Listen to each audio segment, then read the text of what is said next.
No céu, existe algo mais do que as estrelas.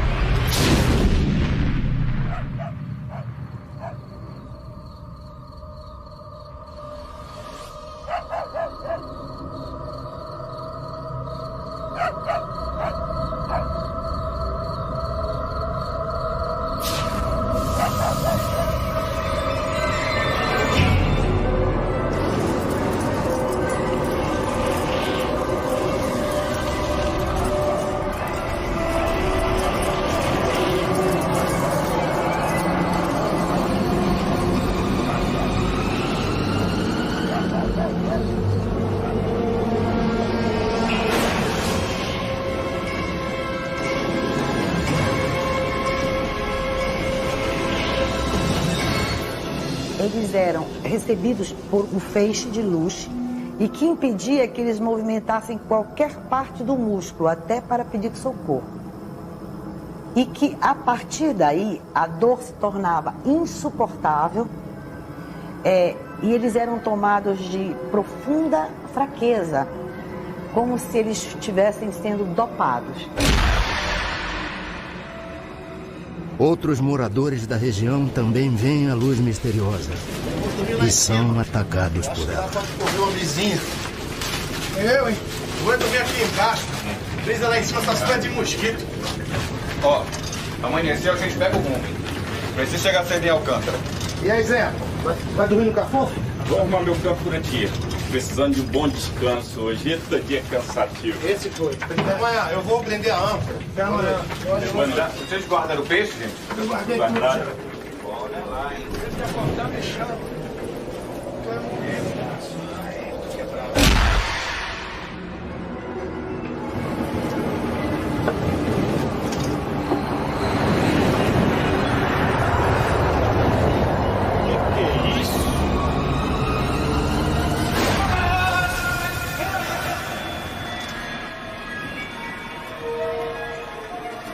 Um dos pescadores está morto. O que me chamou a atenção é que quando eu atendia uma pessoa de uma localidade chamada Ariri e uma de uma localidade chamada Candeuba, elas eram distantes mais de 100 quilômetros. E as pessoas me contavam a mesma história, sem se conhecerem, sem nunca terem se falado e na mesma noite e nos mesmos horários ou até em horários diferentes. Dezenas de pessoas entram em desespero. O medo do desconhecido provoca pânico. Aconteceu isso, de eu olhar assim para o telhado e veio aquela, tipo uma lâmpada assim, acesa, e direto na minha coxa. Eu dormi até debaixo de um balcão lá em casa com medo daquilo. Pensava assim que fosse enviado por Deus, né? Que fosse algum castigo, né? Para uma podia ser o demônio estaria atacando os cristãos, mas a maioria não sabia realmente dizer o que era, simplesmente demonstrava favor.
Boa noite. O Linha Direta Mistério continua a série de reportagens sobre fatos estranhos que desafiam especialistas e provocam medo. Hoje você vai conhecer uma impressionante história sobre discos voadores, numa região formada por 20 municípios, conhecida como Salgado, no litoral do Pará, no norte do Brasil. Tudo começou com uma luz no céu. Em seguida, uma série de ataques a pessoas. Depois, o pânico tomou conta de uma região inteira e a população se armou para combater os seres extraterrestres. Fatos reais ou um delírio coletivo? Na dúvida, militares da aeronáutica foram convocados para investigar a presença desses objetos voadores não identificados. Durante 4 meses, foi realizada a mais importante e sigilosa investigação feita até hoje no Brasil, a chamada Operação Prato. O nome Prato é o termo internacionalmente usado pelos ufólogos para designar disco voador. A Operação Prato foi, até onde se sabe, pelo menos até hoje, a única ocasião confirmada, documentada, em que uma equipe de militares das Forças Armadas de um país esteve envolvido diretamente num processo de aproximação, identificação e possível contato com seres não terrestres, não humanos, procedentes de outros pontos do universo. A Operação Prato é um dos casos mais fantásticos que tem na ufologia brasileira. O comandante da missão secreta era este homem, o coronel da aeronáutica, o Irangê Holanda Lima, que na época era capitão. Ele guardou um segredo durante mais de 20 anos. Mas em 1997, o coronel Holanda decidiu falar. Ele apareceu no programa Fantástico da Rede Globo e logo depois deu uma entrevista impressionante à revista UFO, onde contou detalhes da Operação Prato. Vamos à entrevista, coronel? Pai, o material que você pediu está tudo aqui. Essa é minha filha Daniela. Tudo bom? Como vai? Minha enteada Ana Paula. Tudo bom? Eles são Marco e Ademar, eles são ufólogos. Só por curiosidade, coronel, por que o senhor resolveu falar só depois de tanto tempo? Se não contar o que eu vi, amanhã eu posso estar morto e a história corre comigo. O envolvimento com a Operação Prato, ela começou com a informação dada pelo prefeito da região onde estavam ocorrendo essas coisas. Mesmo antes da aeronáutica chegar ao local, nós já ficamos sabendo que a população estava assustada.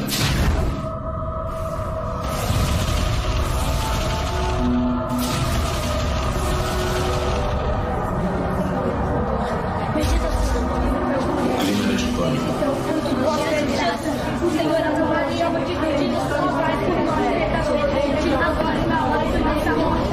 Se esses malditos se passam para aparecerem, a gente acaba com eles. Ele que acaba com nós.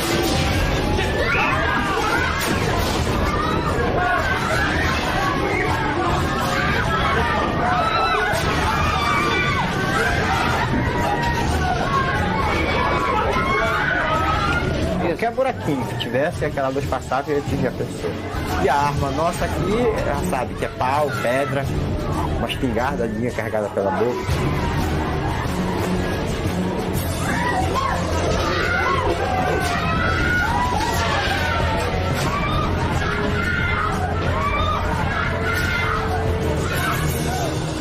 O povo vivia apavorado, porque esse feixe de luz noturno tinha já agredido várias pessoas.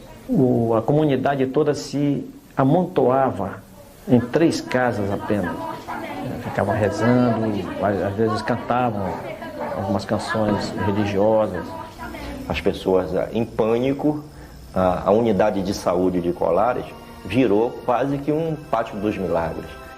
Depois dos ataques a moradores, a única médica da região, doutora Velaide, tenta dar conta de tantos feridos.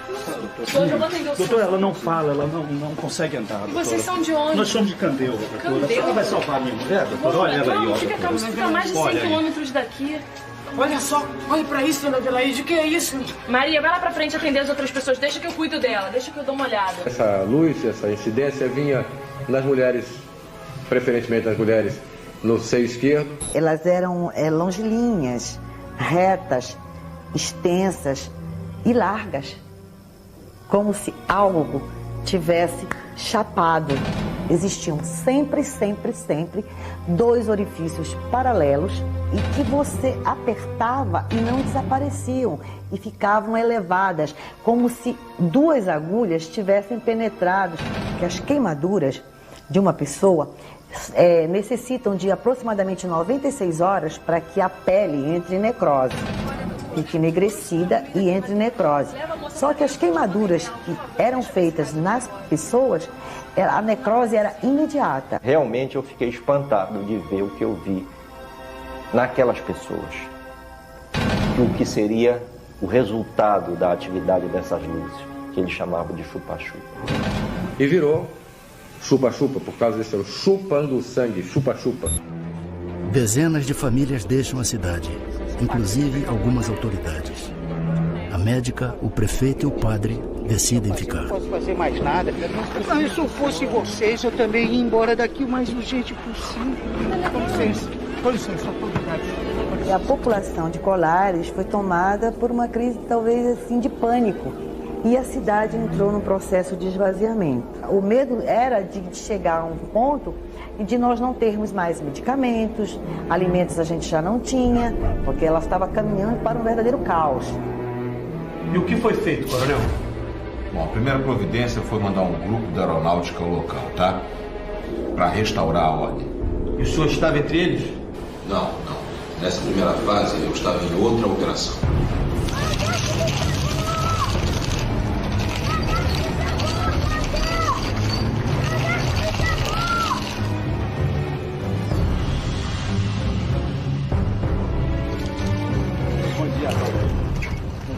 Tudo bem. Nós estamos aqui numa missão para aeronáutica. Graças a Deus que vocês chegaram. Essa senhora, as pessoas estão desesperadas. A senhora quem é? Ela é a doutora Velaide. Eu acho que nós vamos precisar muito da senhora. Esse é o prefeito. Bom dia, prefeito. Tudo bem? Bom, eu gostaria que o senhor explicasse pra gente o que está acontecendo exatamente. Eu só vou pedir um momentinho que a gente precisa montar o acampamento. Tudo bem? Vocês podem me acompanhar aqui na sombra? Pois não. De modo que algumas pessoas podem compartilhar, de repente, de uma situação emocional e essa situação emocional se propagar. Isso típico, por exemplo, é em casos de pânico dentro de um cinema, dentro de um supermercado, onde se avisa, de repente, que tem fogo, né? Então as pessoas, de repente, saem correndo, umas passam por cima das outras, há mortes, etc. E, de repente, o supermercado ou o cinema nem estavam pegando fogo. Existem explicações científicas, existem vários fenômenos atmosféricos raros, mas interessantes, lampejos no céu, luzes estranhas. Sempre, não é de hoje isso, assustaram as pessoas, né? Mas eu acho também que quando você acredita em milagre, você vai ver milagre com muito mais facilidade do que se você for uma pessoa que não acreditar nos milagres. Se fosse realmente algo de alucinação ou histeria, a aeronáutica jamais iria destacar uma equipe tão grande para fazer esses tipos de observação. Segundo testemunhas, o primeiro posto de observação da aeronáutica foi montado aqui embaixo dessa árvore, na praia do Humaitá, na ilha de Colares, a cerca de 100 quilômetros de Belém. Essa região era considerada o ponto de maior incidência do fenômeno, onde as luzes que apareciam no céu atacavam em seguida as pessoas.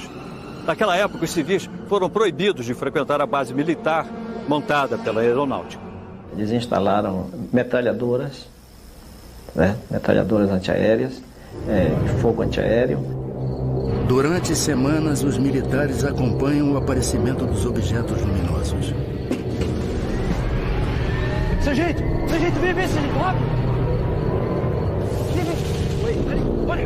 Olha lá. Pega a câmera. Rápido. Vamos, soldado. Vai, filma isso. Tô filmando.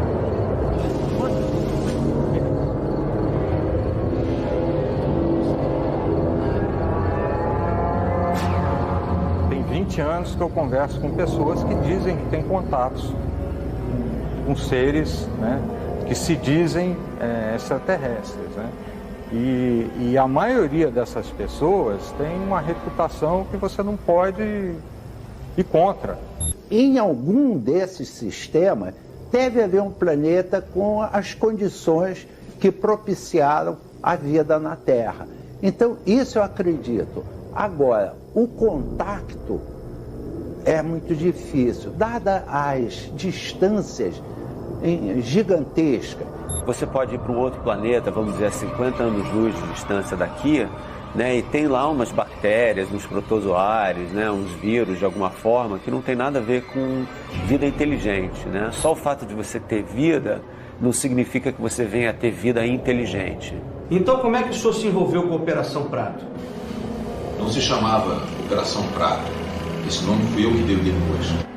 Vamos combinar que se a missão era secreta, Operação Disco Voador ia ser óbvio demais, né? Então o senhor foi para a Amazônia e... Naquela época eu ainda era capitão. Eu chefiava o Paraçar, um serviço de resgate na selva.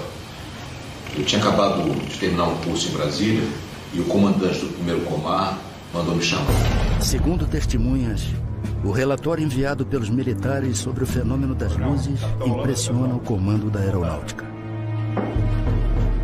Capitão Landa, o senhor acredita em discos voadores? Acredito no que eu posso ver, coronel. Objetos não identificados foram vistos nesta região. A maioria dos objetos apareceu aqui, ó, perto da ilha de Colares.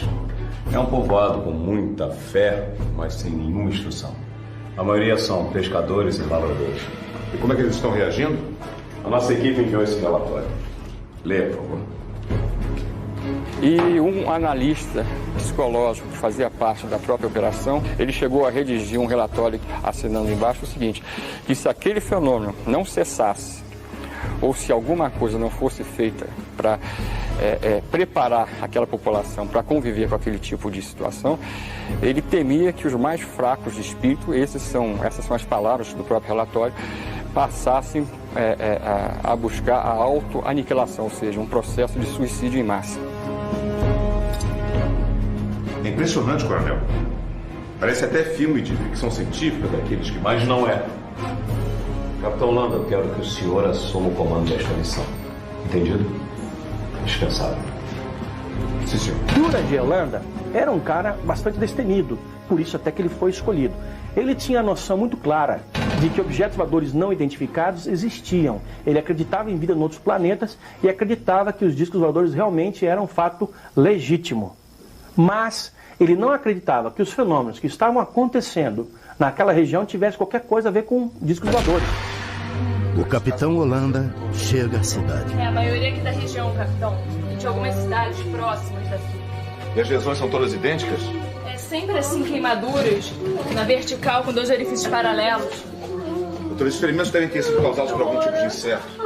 No início eu também achei que fosse, capitão. Mas agora são tantas as pessoas com as mesmas características que eu não sei mais. Doutora, a senhora acredita em chupa-chupa? O senhor acredita?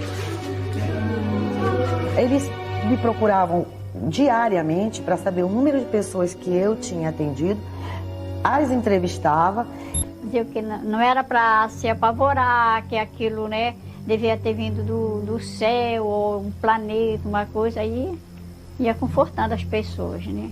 A senhora pode me contar como isso aconteceu? Foi um chupa-chupa, doutor. Eu quase morri. Estava numa procissão. Era uma romaria.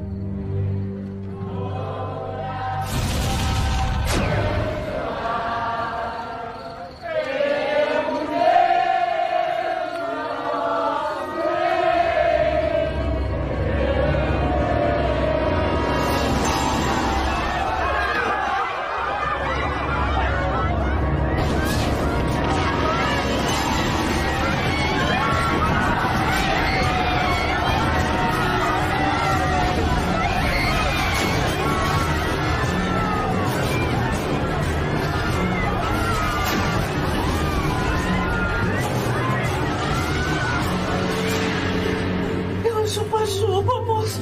Doutor, me salva, me salva. Os sargentos que estavam na operação, eles brincavam muito comigo porque eu sempre dizia que não acreditava naquilo. Capitão! O que é isso, doutor? O povo acende fogueiras e grita pra se defender. Eles acham que assim estão espantando os discos voadores. Bobagem, não há nenhum disco voador. Olha, capitão, eu não estaria tão certo disso, hein? Eu só vou ficar convencido quando uma nave passar por cima da minha cabeça.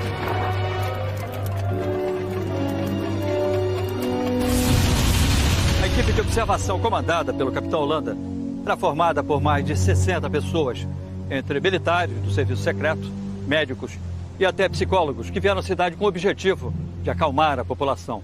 Nesse local, a chamada Praia do Machadinho, o capitão Holanda viveu uma experiência que o marcaria pelo resto da vida. Não adianta, essas luzes não me convencem, isso não passa de um fenômeno atmosférico. Mas, capitão, o senhor fotografou as luzes? Exatamente, fotografei luzes, nada mais do que luzes. Não adianta, o capitão só vai acreditar quando uma nave dessas passar em cima da sua cabeça, né?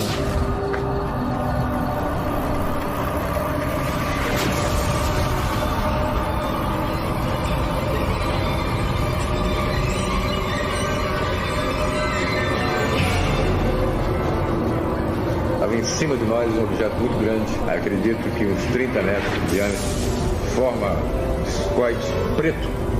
Nós ficamos olhando, estupefatos, assustados, parado em cima da gente, a uns 200 metros de altura. O que eu vi não tinha me satisfeito até aquele momento. Dali para frente não tinha mais dúvida nenhuma. Alô, capitão? Sim, sargento. Eu tô aqui com um vigia daquela olaria que fica ali perto do rio, e ele tá me contando uma história que eu acho importante o senhor ouvir. Tô aqui na cidade, vou pegar um depoimento. Capitão, só me desculpe, mas eu acho que é importante o senhor ouvir. Coloca ele então no rádio. Pois não, vou passar pra ele. Pode falar normalmente, me conta aquela história. Seu Luiz, o que o senhor tem pra me contar? Eu tava na beira do rio quando eu vi uma paca. Aí, capitão, me ajeitei pra caçar bichinho.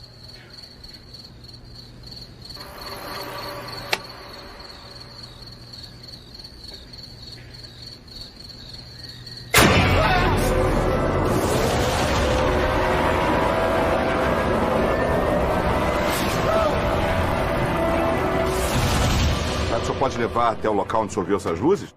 Quê? E lá outra vez, capitão? Nós tivemos oportunidade de chegar a uma pessoa que tinha tido um avistamento impressionante. Os agentes entraram para tomar um café e comer uma bolacha, alguma coisa lá, antes de entrar no barco para a gente ir para a missão. E eu, como chefe da missão, não podia me dar essas mordomias. Eu fiquei olhando fora, vendo o ambiente.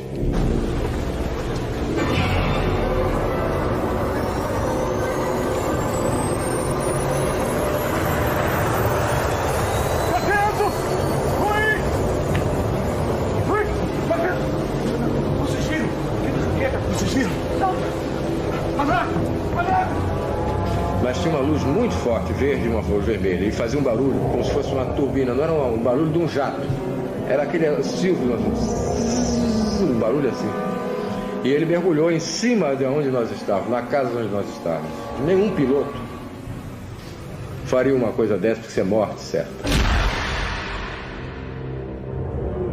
O capitão Holanda vai ao lugar onde o vigia teria visto o fenômeno e fica decepcionado. Foi neste local que o senhor viu as Eu luzes? estou dizendo pro senhor, seu capitão, olha, luz, aquela coisa surgiu de trás daquela idade. De repente veio aquele clarão em cima de mim. Eu vim correndo, porque eu me assustei e a luz passou em cima aqui de mim, uma luz vermelha. Olha, nós já estamos há mais de 3 horas aqui, nada acontece. Sargento, vamos embora. Seu Luiz, muito obrigado, vamos mudar.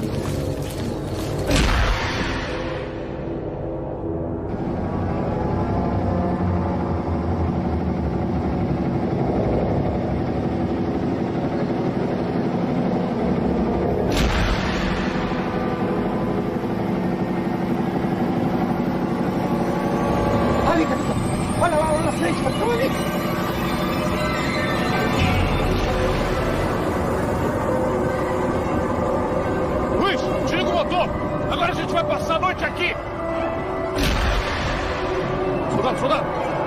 No binóculo, no binóculo!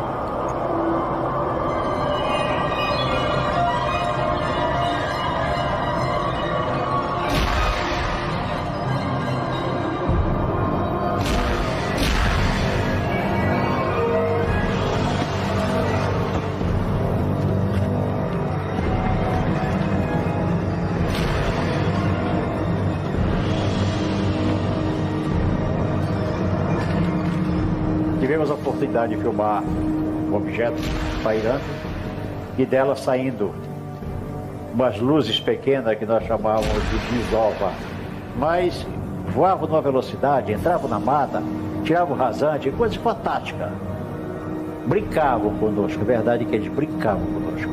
Se eles chegassem até aqui, depois de tamanha viagem, tamanho custo, O menos que eu esperaria é que eles fiquem brincando.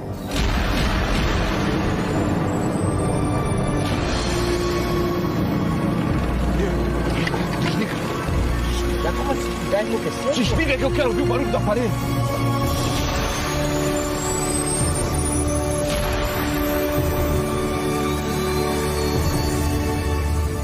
E ficou na nossa frente uma coisa assustadora, um objeto muito grande.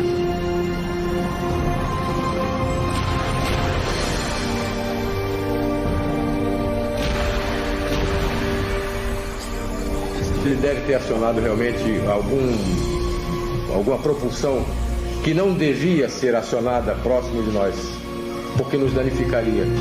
Então havia alguma pessoa, alguma inteligência ali dentro que comandou isso.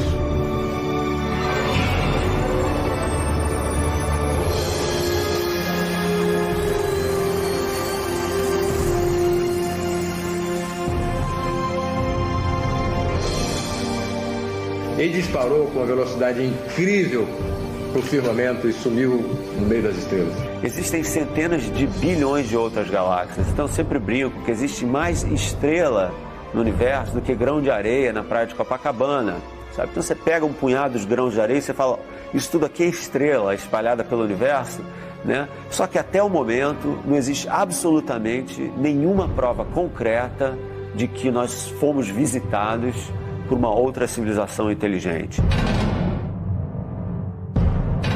Aqui ficava o antigo centro de Colares, onde existiam apenas a prefeitura, 2 escolas, a igreja, além de um cartório e de um pequeno posto de saúde. Colares parecia uma cidade fantasma. A maioria dos seus moradores tinha fugido para o continente. As poucas pessoas que permaneceram na ilha ficavam trancadas dentro de casa, com muito medo. Quando nós estávamos chegando, tipo, uns 50 metros da minha casa, ela bateu em mim e apontou para cima. Eu tenho que pedir pro prefeito monitorar. Maria, o que foi? O que foi, Maria? O que está passando mal?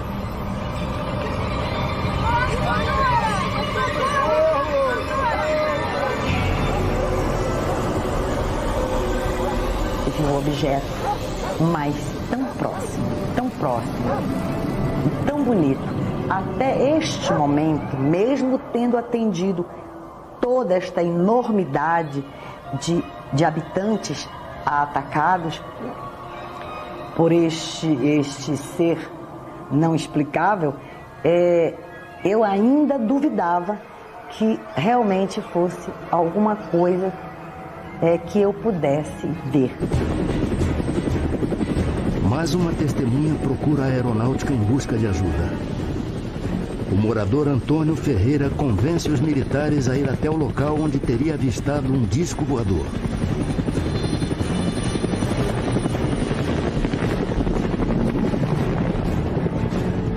Ele vinha naquela direção. Ok, está indo já. Vamos lá, vamos nessa direção que ele está falando aí.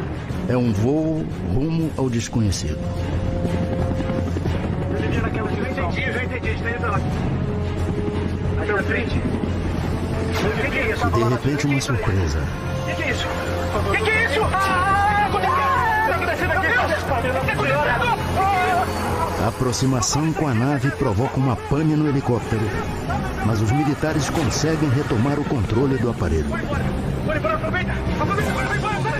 E na hora o piloto explicou por que o helicóptero começou a descer? Ele explicou devido à nave que paralisou. A jet todo parou, só funcionou a hélice de cima. Nós viemos baixando. Quando ele viu que nós viemos se aproximando do chão, ele rodou e acionou nossa alavanca e funcionou. Segundo os ufólogos, num relatório para a aeronáutica, o capitão Holanda se rende às evidências. Ele chega a desenhar as formas de vários objetos voadores não identificados e garante que eles sobrevoam os céus do norte do Brasil. Em torno de 9 formas, 9 ou mais, pouco mais. Está tudo escrito, tudo desenhado, tudo fotografado no relatório. Fotografia, mais de 500. E filmes foram feitos 4. Um era da Força Aérea, da FAB. Não é um material cunhado por um ufólogo civil, alguém que seja um entusiasta disso. Não, isso foi cunhado, isso foi registrado à moda militar, com todo o rigor necessário.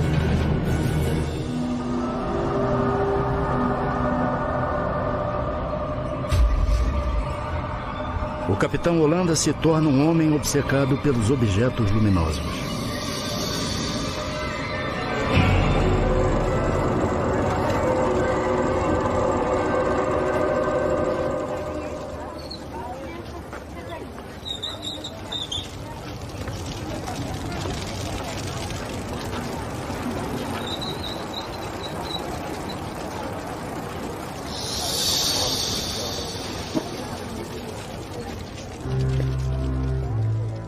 É difícil uma pessoa passar por tudo que ele passou sem ter se modificado interiormente profundamente. Segundo o comandante Ubiratã Pinon, amigo do capitão Holanda, a aeronáutica o chamou para o fim da operação. Eu creio que nós deveríamos... Boa tarde, senhores. Boa tarde, capitão. Os senhores leram meu último relatório? Lemos, capitão. Incrível, não? A nave pousou quase em cima da embarcação. Capitão, a Operação Prato acabou. Acabou? Acabou? Mas nós fizemos descobertas extraordinárias, brigadeiro. A aeronáutica não está mais interessada nesta operação. Tragam seus homens de volta. Nós já temos outra função para o senhor. Mas nós estamos prestes a fazer contato com os extraterrestres. A Operação Prato está oficialmente suspensa, capitão. Ouviu bem? Sim, senhor. Com licença. E o que é que a aeronáutica vai fazer com todas essas informações? Capitão, nada o impede de continuar investigando sozinho. É exatamente isso que eu vou fazer agora. Com licença. A FAB parou por 4 meses de operação, ela mandou parar. Aí nós continuamos. Eu continuei. Segundo testemunhas, em março de 1978, os fenômenos pararam de assombrar o litoral paraense.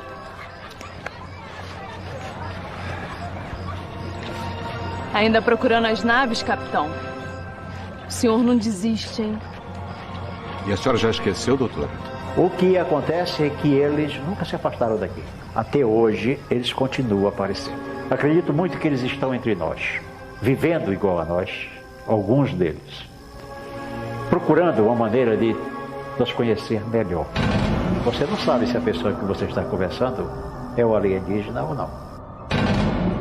Segundo revelou a amigos, o capitão Holanda, mesmo depois do fim da Operação Prato, continua a fazer novos contatos.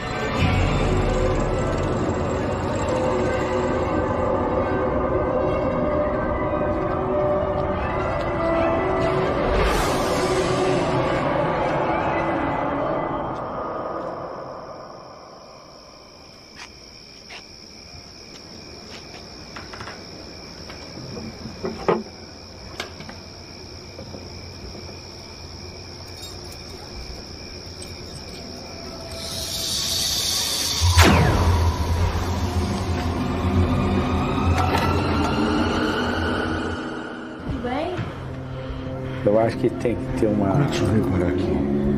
A presença de um extraterrestre, a gente vê um ET e a gente poder trazê-lo aqui para entrevistá-lo. Aí a gente vai acreditar realmente. Mas isso não quer dizer que a vida extraterrestre não seja possível. É possível. Hoje, nas noites de Colares, só vemos estrelas.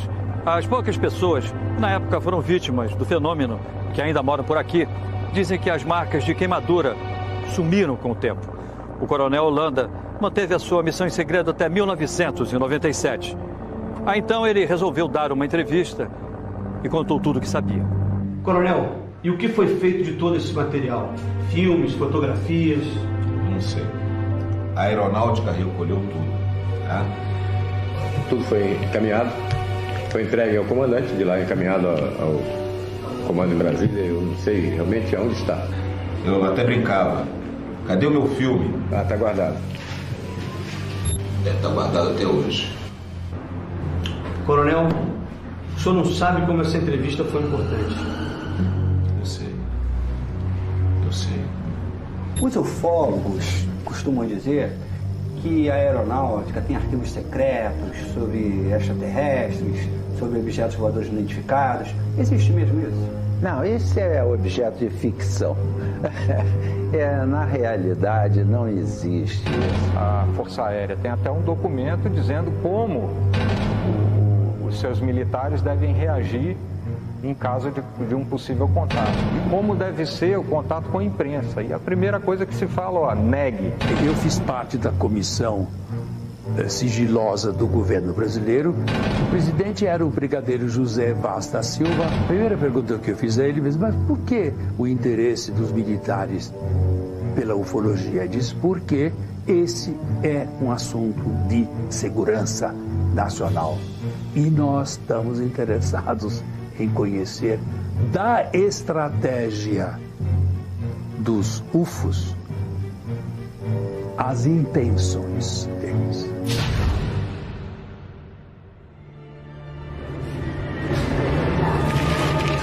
Pai, vem ver o filme com a gente.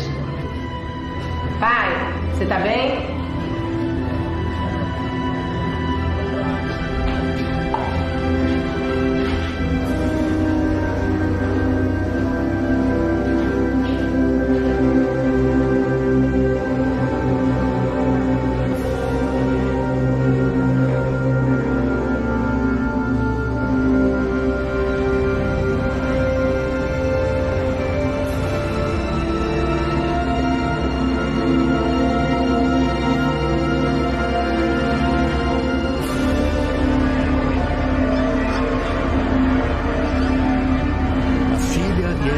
Chamam pelo pai. Ele se enforcou com o cordão do roupão dele.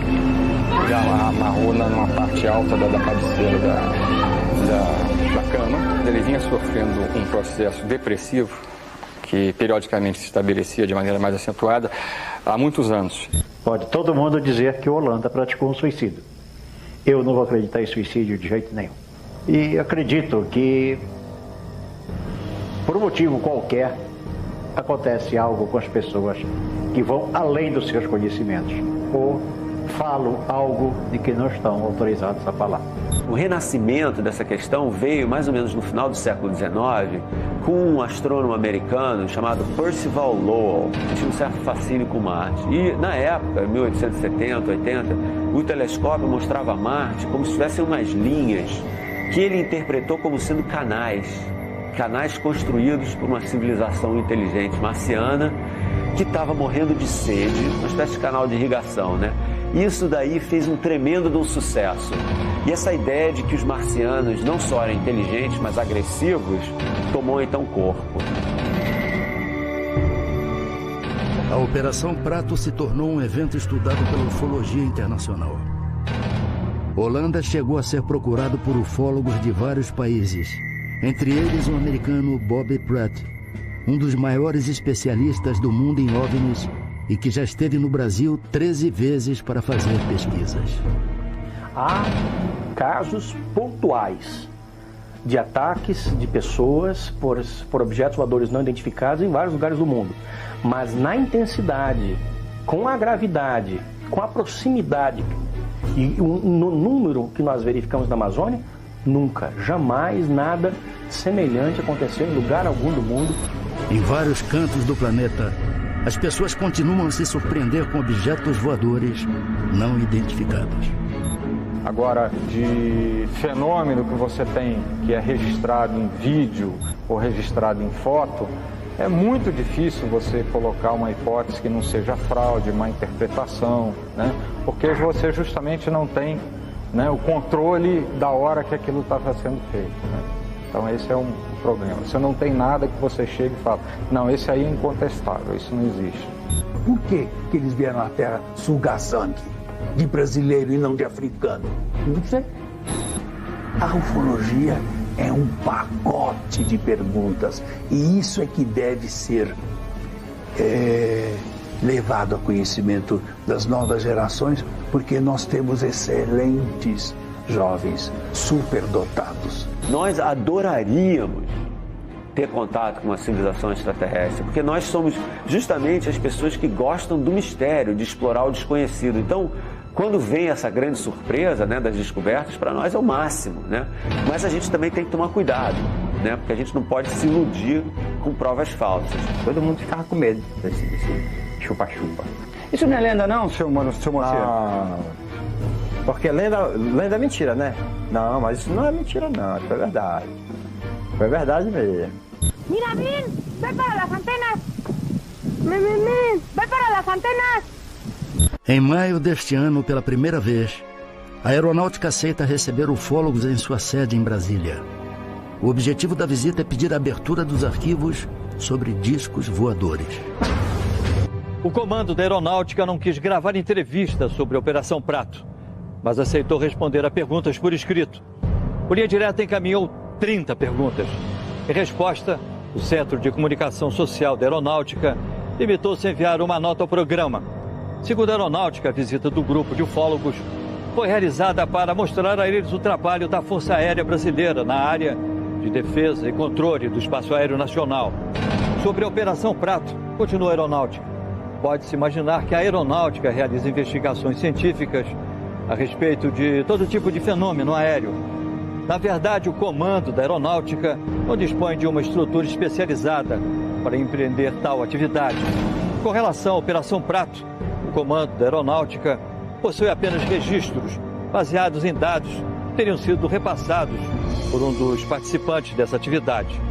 Foi produzido um relatório com diversos depoimentos, aparentemente sem fundamentação científica. Em todo o mundo, muita gente acredita e até espera um contato com seres de outro planeta. Alguns até dizem que foram levados por seres extraterrestres e depois conseguiram voltar à Terra. Outros duvidam que exista vida inteligente em outros planetas. Se os ETs existem, afinal, de onde vêm? Quem são? E o que querem? Essas perguntas ainda aguardam respostas. E você? Acredita?